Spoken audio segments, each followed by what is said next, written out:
Pertanyaannya, apakah masuknya Kaisang Pangarep bakal berdampak pada elektoral parpol? Kita akan ulas bersama pengamat politik Universitas Gadjah Mada, Nyarwi Ahmad. Selamat malam, Mas Nyarwi.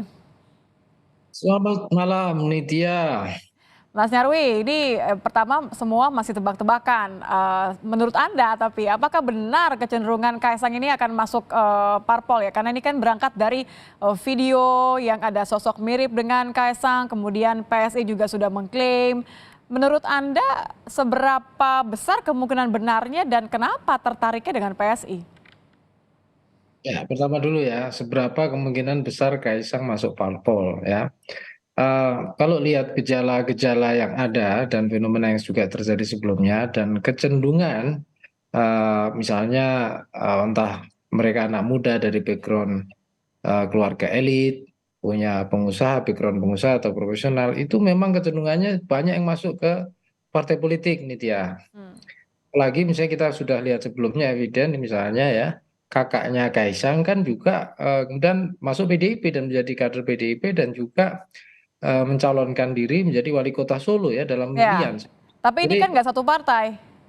nah pertanyaannya kan yang kedua itu apa misalnya kok bau-baunya tidak satu partai kan gitu. Betul. Ya bisa jadi namanya apa elit atau tokoh atau apa anak muda juga itu punya pandangan politik yang bisa jadi berbeda ya dengan anggota keluarganya, bisa dengan orang tuanya, dengan kakaknya, dan itu sudah sering kita jumpai ya. Cuma bedanya adalah pandangan-pandangan politik itu apakah harus kemudian terartikulasikan dengan cara gitu masuk beda partai kan gitu. Ya, kalau misalnya kecenderungan seperti itu, pertanyaannya apakah partai-partai di mana keluarganya itu bergabung itu punya aturan. Nah, kalau misalnya aturannya itu dalam satu keluarga harus satu partai gitu yang sering saya dengar dari para elit PDIP. Nah, itu di aturan itu sejauh mana kan gitu? Apakah keluarga inti gitu ataukah keluarga besar kan gitu?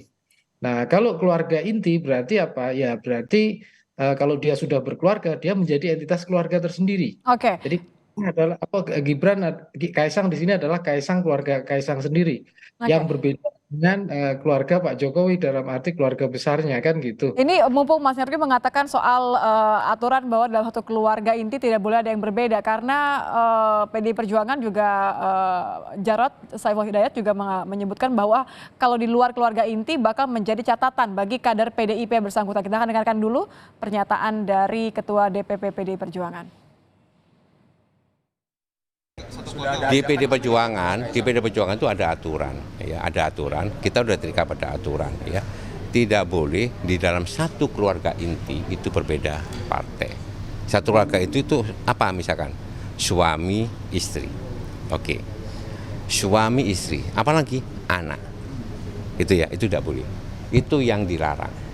Keluarga inti, ya. Itu. Kemudian kalau di luar keluarga inti apa? Nah, ini menjadi catatan. Misalnya saya punya adik, ya, sudah berumah tangga, macam-macam ya.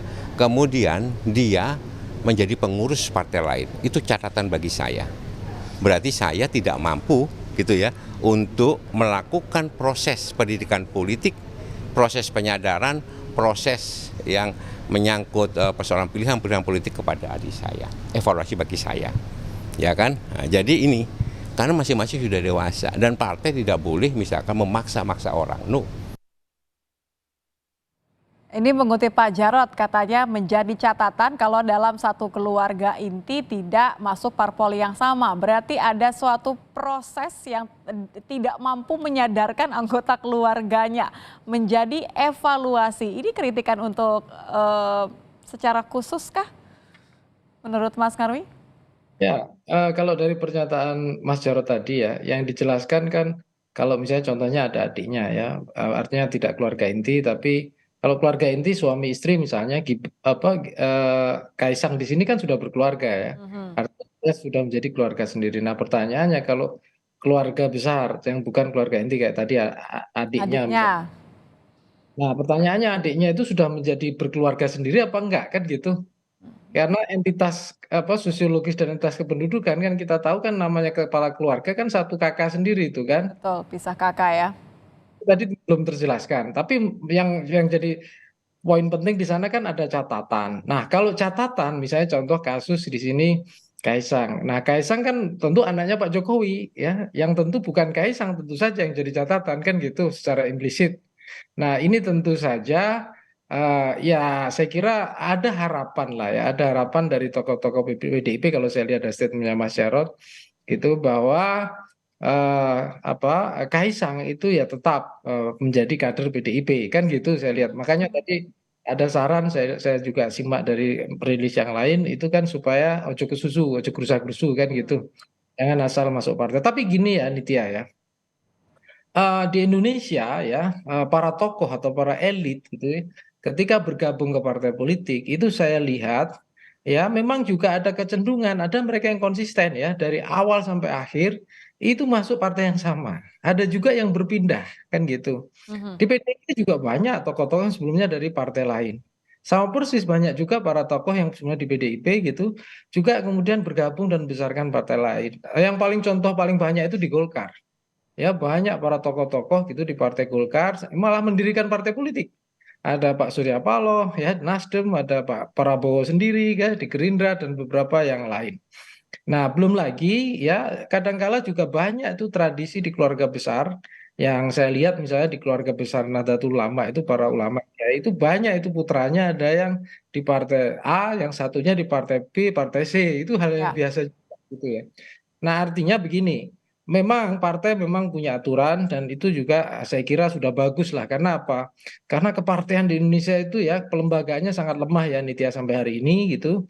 Tradisi berpartai itu belum sepenuhnya juga mengakar kuat gitu di tengah benak tidak hanya masyarakat, benak elit juga gitu loh. Nah, di sini yang saya kira memang tentu PDIP nanti kita tunggu sikapnya kayak apa kan Mhm. gitu. Termasuk sikap-sikap elit yang dalam konteks ini misalnya Kaisang kalaulah benar itu Kaisang kan gitu Ya, kalau karena ini masih harus dikonfirmasi ya, karena yang bersangkutan juga belum buka suara sebenarnya. ya kan gitu kalau misalnya itu gambar tadi ya siluet memang mungkin ada kemiripan ya tapi suara itu kan bisa didubbing Ya. dan di Indonesia itu banyak juga orang yang suaranya mirip-mirip Ya, walaupun kan ya. kita masih ingat juga apa yang kemarin terjadi, isu-isu kemudian akan maju walkout dan ada poster-poster begitu kan. Jadi artinya ada mengarah ke sana begitu ya? Ya, daya tarik untuk bergabung kepada partai politik ya, misalnya dan peluang termasuk partai baru yang dianggap menjanjikan gitu walaupun belum masih kategori partai non parlemen. Itu bagi anak muda saya kira cukup lumayan termasuk ke PSI gitu.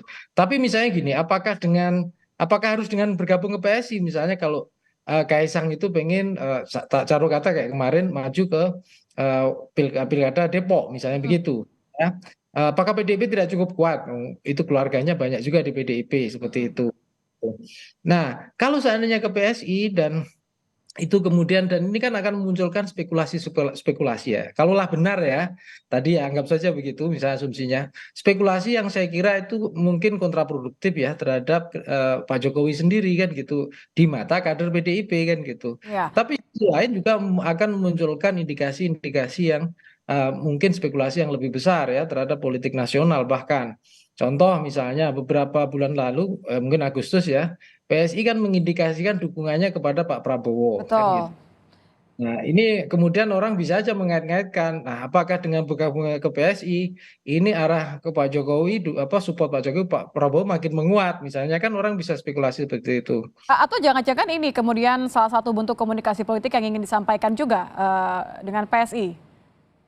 Ya, kalau itu by design bisa jadi begitu, tapi pertanyaannya apakah itu by design belum tentu juga kan gitu.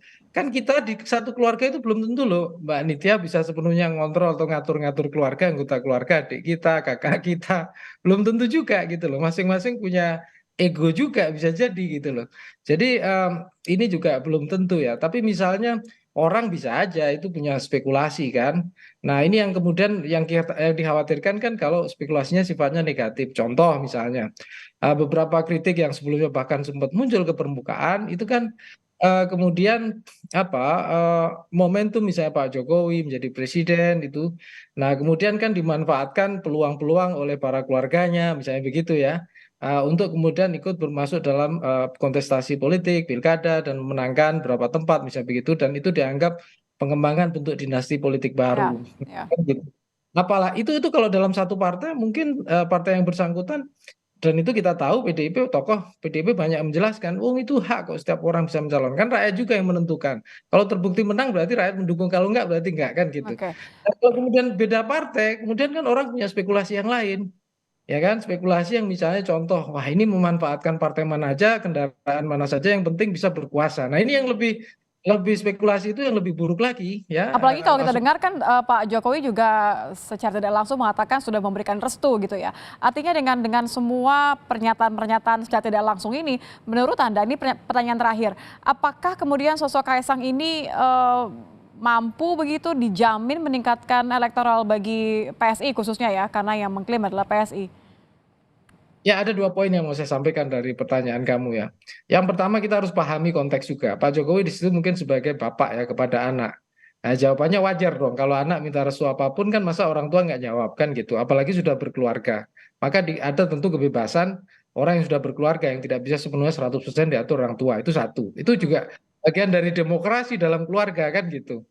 Nah, yang kedua, pertanyaan kedua gitu ya, terkait dengan tadi orientasi gitu ya, dalam konteks berpolitik gitu. Nah, saya kira begini ya, Nitya ya, kita juga harus melihat bahwa dalam tradisi kepartean kita ya, saya kira elit-elit itu perlu memberikan contoh lah ya, contoh yang baik bagaimana proses pembangunan partai, peran partai, kelembagaan partai politik gitu Mhm. ya. Yang kita khawatirkan kan trust kepada masyarakat overall ya terhadap partai politik itu Ya. kan belum kuat. Nah, kalau misalnya ada kesan bahwa partai politik ini hanya sekedar kendaraan politik ya untuk membangun dinasti politik pada keluarga-keluarga, termasuk keluarga tertentu. Ya. Nah, ini saya kira bukan bagian pendidikan politik yang baik. Baik, Nah, jadi ini yang tidak diharapkan masyarakat terlepas dari seperti apa keputusannya Kaisang pribadi begitu ya. Terima kasih Mas Nyarwi Ahmad sudah bergabung bersama kami, pengamat politik Universitas Gadjah Mada. Terima kasih, selamat malam.